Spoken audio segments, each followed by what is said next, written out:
Alright guys, so I know I'm not in my office like usual, but today I just want to make a really quick video about 5 financial goals that you should set for yourself in 2020 if you want to save yourself a lot of money for the upcoming year. I hope everyone had a great holiday, and with the new year quickly approaching, it's really important that we start setting our goals for 2020. In this video, I'm not really going to be giving any of the cookie cutter advice that I have been giving in my previous videos, because by now you should already know that you should be contributing $6,000 annually into your Roth IRA.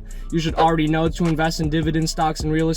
So in this video, I'm going to be talking about things that you wouldn't normally hear, but I truly think will help you save a lot of money in 2020. And the last tip is definitely a special one, and I truly think it'll change your whole entire relationship with money. So if you're really serious about saving money this year, just stick around till the last step. If you implement these 5 goals into 2020, I promise you that your savings account is going to grow, your stock portfolio is going to grow, and your overall wealth is just going to grow. And if you're in college, these tips will help you immensely. But even if you're not in college, if you're in your late 20s or 30s or 40s, these tips will really help anyone if you want to develop good financial habits. So if you're just as excited as me to get rich in 2020 and reach all the financial goals that we strive for, just make sure you show your support on this channel by smashing that like button, hitting that subscribe button, and without further ado, let's get right into the video. So the first financial goal that you should set for yourself is learning how to cook. I know that's not the tip you were expecting, but I truly believe that this one habit can save you thousands of dollars in 2020. If you're in college, you're probably prone to eating out at restaurants, even though you have a cafeteria on campus and you probably have less than $40 in your bank account. Or maybe you just have a really bad habit about eating out frequently or ordering food frequently. If it's any of those things, this tip will seriously help. When you buy your own groceries and prepare them at home, you can potentially save up to 75% of the money that you would otherwise be spending at a restaurant. If you like watching finance videos, you probably already know who Nate O'Brien is.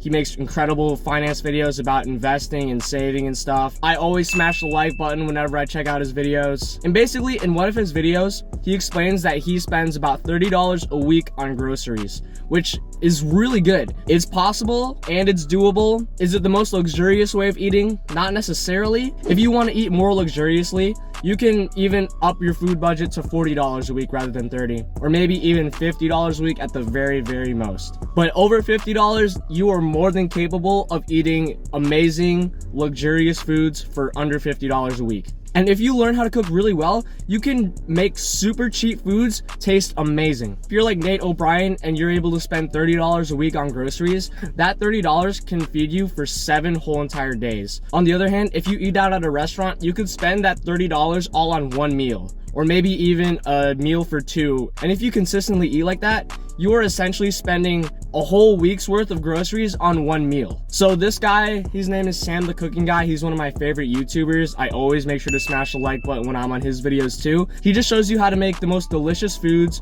with cheap ingredients in the comfort of your own home. I mean, look, so I bought this much short rib for 10 bucks. So with all the ingredients that he uses to make one meal, the cost of one meal is probably a couple of cents to maybe a few dollars at most when you make it at home. But if you were to buy that exact same thing at a restaurant, it would be upcharged to maybe $8 to $10, maybe even $15. So if you want to learn how to increase your savings exponentially, it is super important that you start learning how to cook your own food at home. So the second financial goal that we should strive to achieve in 2020 is to learn self-discipline. You see a cool jacket and you really want to buy it. It's 40% off after all. It's a good purchase, right? No, it is not a good purchase. You don't need it. And when you buy a $50 jacket that's 40% off, you didn't save $20. You spent $30. And when you see items that are discounted or there's a sale on it, it really catches our eye and it can really trick us in the moment. But when you practice self-discipline, you're actually going to be able to look at that jacket and then look away. And as silly as it sounds, it obviously takes practice to achieve, especially if you just have the bad habit of impulse purchasing. And this rule literally applies to anything. It doesn't have to be clothes, but I'm just going to use clothes as an example. Back in the day, I noticed that I would always buy myself new clothes because I thought that I needed it when I really didn't need it. And then I realized there's no point in having 30 shirts if I only wear my favorite 7, and there's no point in having 7 jackets if I only wear my favorite 2. And once I realized this, I realized that clothes are really something that I don't need. Just because my clothes are kind of old and I've had them for a few years, they still work and they're still functional. Are they the newest Yeezys? Not necessarily, but who gives a fuck?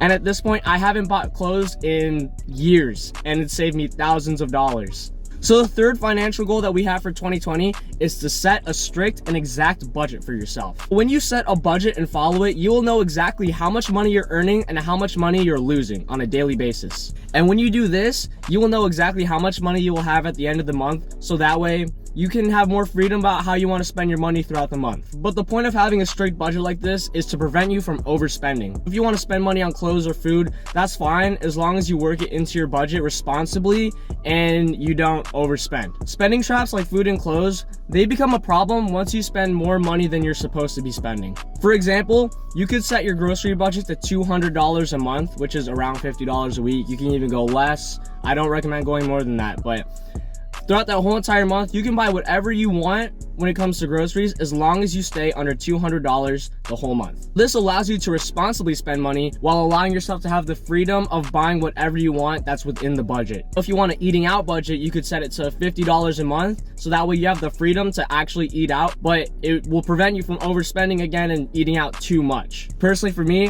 $50 a month is still too much for me. Even though I know that there are college kids that can easily spend over $400 a month eating out, setting a budget can really help you break bad habits like that. So when you start off, you don't necessarily have to torture yourself with a $50 a month budget, but you know, if you're spending over $400 a month, you could at least cut that in half to maybe $200 a month. And if you make it to the end of the month spending below your budget, that's actually really good. But that doesn't mean to splurge the leftover money that you have. Instead, what you should do with the leftover money is save and invest it. And with the next month, you edit your new budget so it follows your spending habits. So if you set a budget for $200 a month on groceries, but you only spend $160, then save and invest the leftover $40, and for the next month, your new budget is going to be $160 a month. And what this does is over time, you're just learning to live on less and cut back on more expenses. So the fourth financial goal for 2020 is kind of a weird one. For at least 1 month out of the year,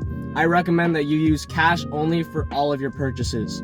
Now, normally I would say that cash is a bad thing to hold because cash doesn't earn you any interest and it depreciates at a rate of 3% annually. So holding cash is not a good option, but having a finite amount of cash available will seriously help you with your budgeting. Overspending usually happens because of a lack of discipline. So when you have a card, it's really easy to swipe here, swipe there, and not really get the idea of how much money you're losing.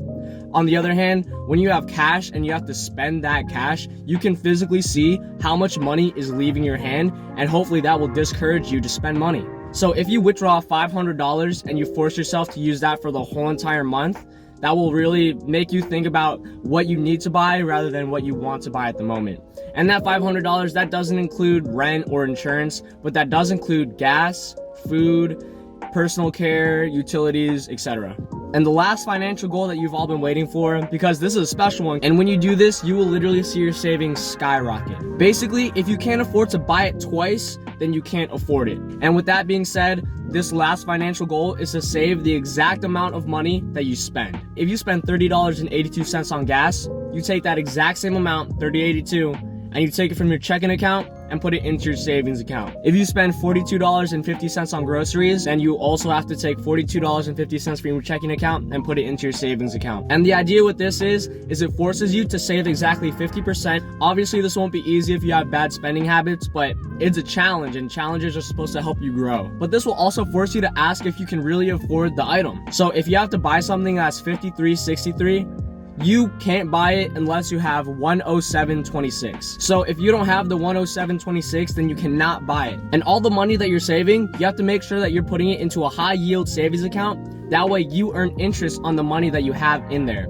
For me, I have an American Express savings account, and currently they offer me a 1.7 interest rate per year. And it's really important that you have this, so that way while your money is sitting there not doing anything, at least it's making you money. So when you see how much money you save at the end of the month, you're gonna see that it is a lot of money that you just saved. But what that number will also remind you is how much money you spent that month too. So it'll show you how much money you're saving as well as how much money you're spending. And hopefully with that, it'll persuade you to spend less and save more. Anyways, that's it for this video. If you implement these 5 goals into your life in 2020, you will have a lot more money at the end of the year than you would have if you didn't follow these tips. The savings that you make and the habits that you develop will surely put you in a strong financial position. You don't have to be smart. You don't have to make a lot of money to do this. Literally anyone can do this, and it can transform your life. Doesn't matter who you are. You could be in college, you could be in your 30s or 40s, you can even be in high school. It really doesn't matter. These tips help everyone. But anyway, that's it for this video. If you really enjoyed it and you got some value out of it, and if you plan to strive for these goals in 2020, just show your support by once again smashing the like button and hitting subscribe.